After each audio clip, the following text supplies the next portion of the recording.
Hi hello welcome back to our channel. ఈ story చాలా చాలా బాగుంటుందండి. స్కిప్ చేయకుండా వినేయండి. మరి నచ్చితే లైక్ చేయండి, షేర్ చేయండి, సబ్స్క్రైబ్ చేసుకోండి. మరిన్ని వీడియోల కోసం సబ్స్క్రైబ్ చేసుకోండి. ఈ స్టోరీ తల్లిదండ్రుల మాట వినాలి అన్నది ఈ స్టోరీ. తల్లిదండ్రుల మాట వినడం వల్ల ఎంత మంచి జరుగుతుందో ఈ స్టోరీ అనమాట. ఈ రోజులో ప్రతి ఒక్కరు తల్లిదండ్రుల మాట ఎందుకు వినాలి, ఎందుకు చేయాలి అని అంటూనే ఉన్నారు.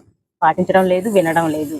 నీ మాట నేను వినానా? నేను నీకంటే ఎక్కువగా చదువుకున్నాను, నువ్వు నాకంటే తక్కువ చదువుకున్నావు, నీకేం తెలుసు, వంటింట్లో ఉంటావు, నేను బయట తిరుగుతా, నాకు తెలుసు అంటూ ఉంటారు తప్ప కానీ తల్లిదండ్రులు చెప్పిన మాట ఏ ఒక్కరు వినడం లేదు. అలా వినడం వల్ల ఒక పంతులు గారు తన ప్రాణాలు కాపాడుకున్నాడు, ఒక రాజుని కాపాడాడు, ఒక మంచి చేశాడు. అసలు తల్లిదండ్రులు చెప్పిన మాట పంతులు గారు, అసలు తల్లిదండ్రులు, ఆ పంతులు గారి తల్లిదండ్రులు ఏం చెప్పారో ఆయన ఏ విధంగా పాటించాడో ఈ స్టోరీ మరి నేను చెప్తాను, మీరు వినియండి. మరి అనగా కుంతీపురం అనే రాజ్యానికి ఒక రాజు ఉండేవాడు.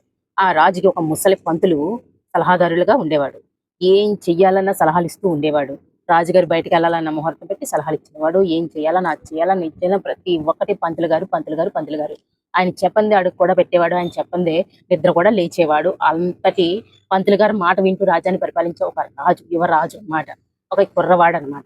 అయితే అతనికి వయసు అయిపోవడం వల్ల ఆ పంతులు గారు రావడానికి వీలు పడలేదు. చాలా నీరసపడిపోయాడు. ఈ యువరాజుకి ఒక అమ్మాయిని ఇచ్చి సైనికాధికారి వివాహం చేశాడు.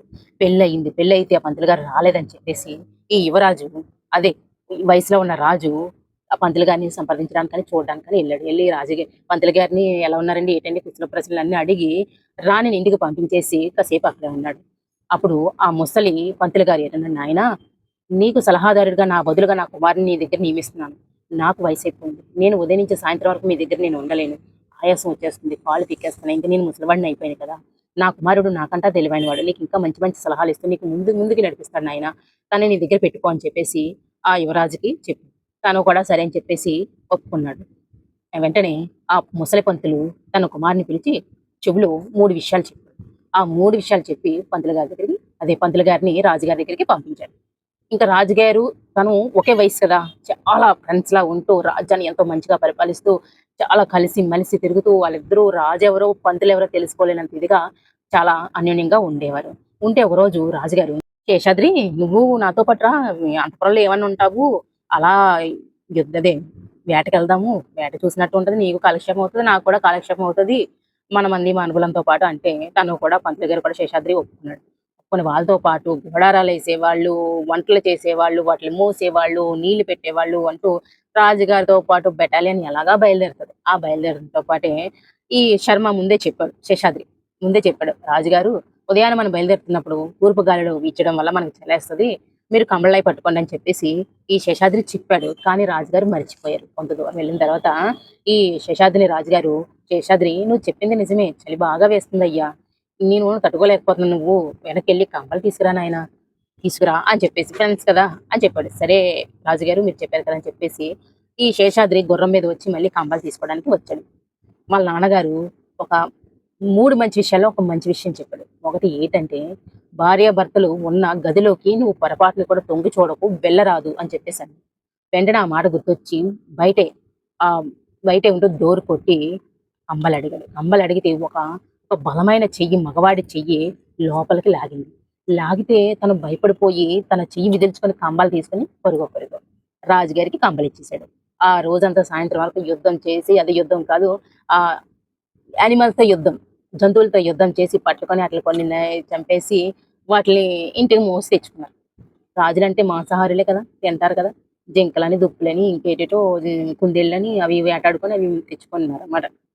సాయంత్రం అయ్యింది. సాయంత్రం రాజుగారు వచ్చేసరికి రాణిగారు ఒకటే ఏడుపు.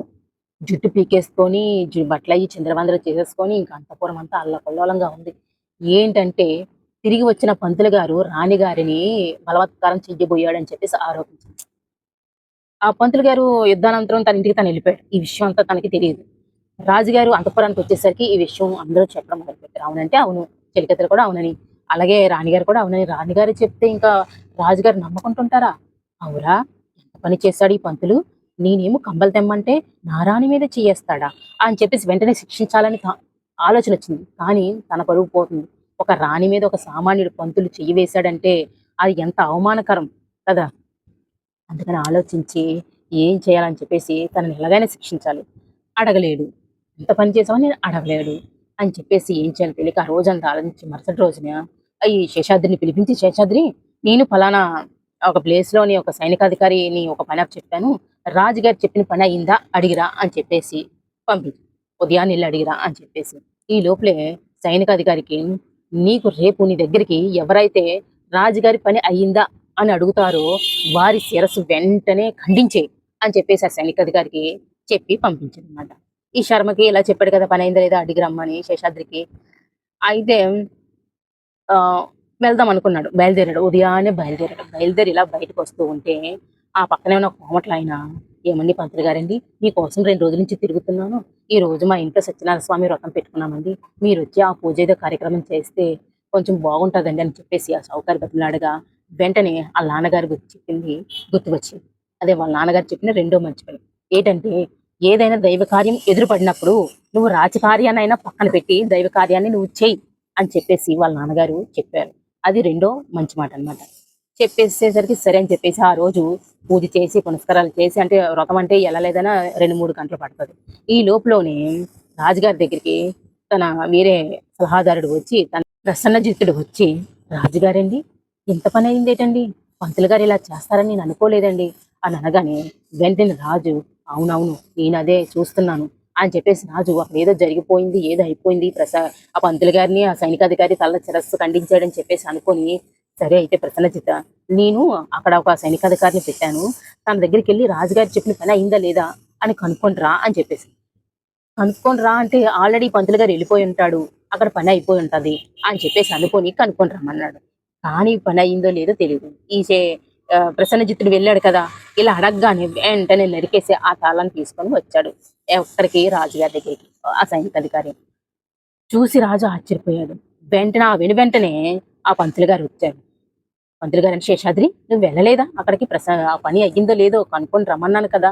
అని చెప్పేసి అనగానే, "రాజుగారండి మీ పని మీదే నేను బయలుదేరానండి.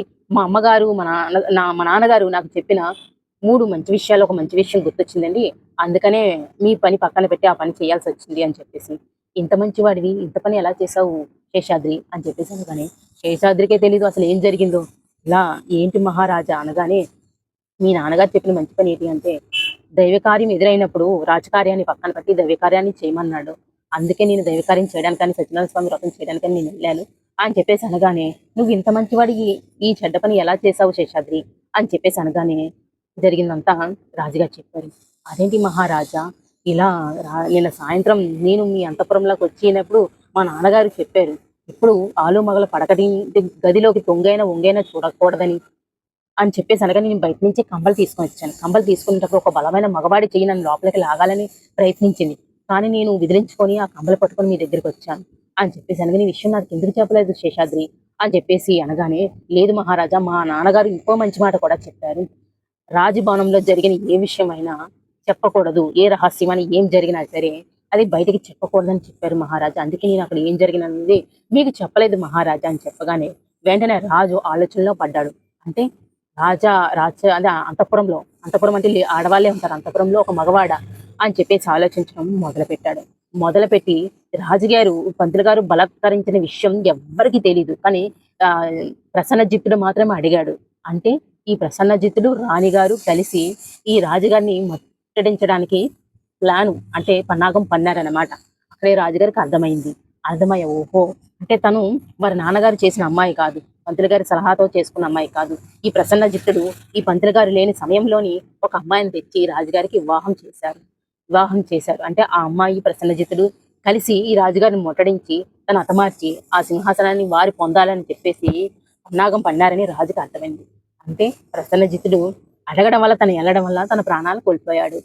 ఈ పంతులు గారు వారి నాన్నగారు చెప్పిన 3 విషయాలు, ఒకటి అంతఃపురంలోకి అంటే ఆలుమగలు ఉన్న బెడ్‌రూమ్‌లోకి తొంగి ఒంగైనా చూడకూడదు. నువ్వు బయట నుంచే రావాలని చెప్పేసి ఒక విషయం. రెండో విషయం ఏటంటే, అంతఃపురంలో జరిగిన ఏ విషయమైనా బయటికి చెప్పకూడదని. మూడో విషయం ఏటంటే, రాజకార్యమైనా సరే, దైవకార్యం ఎదురైనప్పుడు నువ్వు దైవకార్యాన్నే చెయ్యాలని చెప్పేసి ఆ 3 విషయాలు చెప్పారు వారి నాన్నగారు. ఈ విధంగా శేషాద్రి చెప్పగానే రాజుగారు ఆలోచనలో పడ్డాడు. ఓహో! అదా విషయం. అంటే వీళ్ళిద్దరూ కలిపి నన్ను హతమార్చడానికి ప్రయత్నించారని చెప్పేసి రాజు వెంటనే ఆ రాణిని బంధించి చెరసాలలో వేసేశారు. అప్పటినుంచి శేషాద్రి చెప్పింది ప్రతీది పొల్లుపోకుండా చేస్తూ రాజ్యాన్ని పరిపాలించినాడనమాట. ఎవరు? రాజు. అదే అంటారు ఫ్రెండ్స్. తల్లిదండ్రులు చెప్పిన మాట వినాలి అంటారు. విని పాటించడం వల్ల మన ప్రాణాలు, మానాలు కాపాడతాయని తల్లిదండ్రులు మనకంట చదువుకోకపోయినా, వారు ఎంత కింద స్థాయిలో ఉన్నా, మనం ఎంత పెద్ద చదువులు చదువుకున్నా సరే, వారి మాట వినాలి. ఎందుకంటే వారి జీవితాన్ని రంగరించి మనకి కొన్ని విషయాలు చెప్తారు. ఆ విషయాలు ఎప్పుడు నిద్దట్లో అయినా సరే మర్చిపోకుండా తూచా తప్పక పాటిస్తే ప్రతి ఒక్కరు కూడా తమ తమ జీవితంలో విజయం అన్నది చవిచూస్తారు. లేకపోతే అపజయాన్నే చవిచూస్తారు. ఎప్పుడు మొదటి గురువు ఎవరంటే అమ్మ అంటారు. తర్వాత గురువుదేవుడు, తర్వాత దేవుడు. దేవుడు అన్నది మూడో స్థానంలో ఉన్నాడు. ఇంతకే అంటారు తల్లిదండ్రులకి మొదటి స్థానాన్ని ఇచ్చారు. తల్లిదండ్రులు చెప్పిన మాట ఏదైనా మన మంచి గురించి. ప్రపంచంలో ఎవ్వరైనా మన చెడును కోరుకుంటారేమో కానీ, మన తల్లిదండ్రులు మాత్రమే మన మంచిని కోరుకుంటారు. వారికి మించిన వారు ఈ ప్రపంచంలో లేనే లేరు. ఎలాగుంది ఫ్రెండ్స్ ఈ స్టోరీ? నచ్చితే లైక్ చేయండి, షేర్ చేయండి, సబ్స్క్రైబ్ చేసుకోండి మరి.